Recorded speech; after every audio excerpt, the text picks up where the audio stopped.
Madam, patient having this kind of strange posture, क्या cause हो सकता है इसका?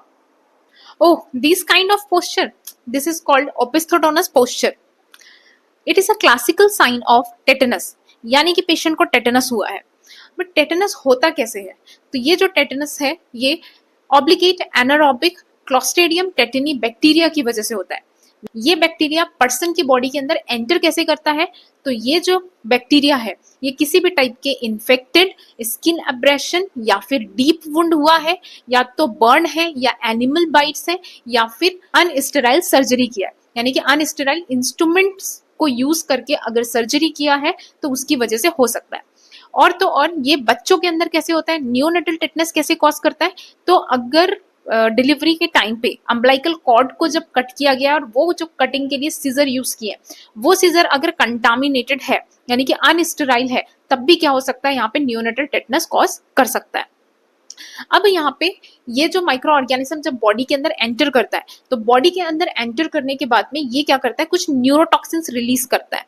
इस न्यूरोटॉक्सिन्स को हम बोलते हैं टेटेनोस्पाज्मीन. टेटेनोस्पाज्मीन रिलीज किया. अब ये जो न्यूरोटॉक्सिन्स है ये क्या करेगा कि हमारी जो नर्व है वहां पे इनिबिटरी न्यूरोट्रांसमीटर्स को ब्लॉक कर देता है. अब इनिबिटरी न्यूरोट्रांसमीटर्स अगर ब्लॉक हो जाते हैं जैसे कि गाबा और ग्लाइसिन, तो उसकी वजह से क्या होता है? पर्सन की बॉडी के अंदर अनकंट्रोल्ड मसल स्पाज्म होता है. यही अनकंट्रोल्ड मसल स्पाज्म की वजह से आपको पेशेंट के अंदर ओपिस्थोटोनस पोस्चर देखने को मिलता है. अब क्या इसके लिए कोई वैक्सीन भी अवेलेबल है? यस, वैक्सीन अवेलेबल है. जब बच्चा डिलीवर्ड होता है तो डिलीवरी होने के बाद डीपीटी का वैक्सीन लगाते हैं. कब लगाते हैं?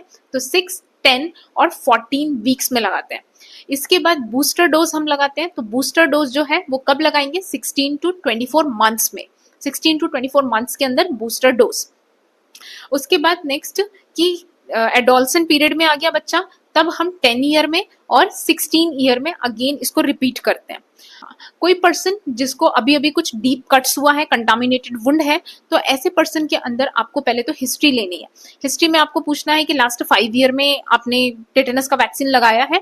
तो अगर पर्सन लास्ट 5 ईयर में टेटनस का वैक्सीन लिया है तो फिर जरूरत नहीं है. लेकिन अगर नहीं लिया है तो आप क्या करोगे? उसको वापस से वैक्सीन लगाओगे. इसके अलावा मैनेजमेंट में हम टेटनस का इम्यूनोग्लोबुलिन देते हैं पेशेंट को. That is a management.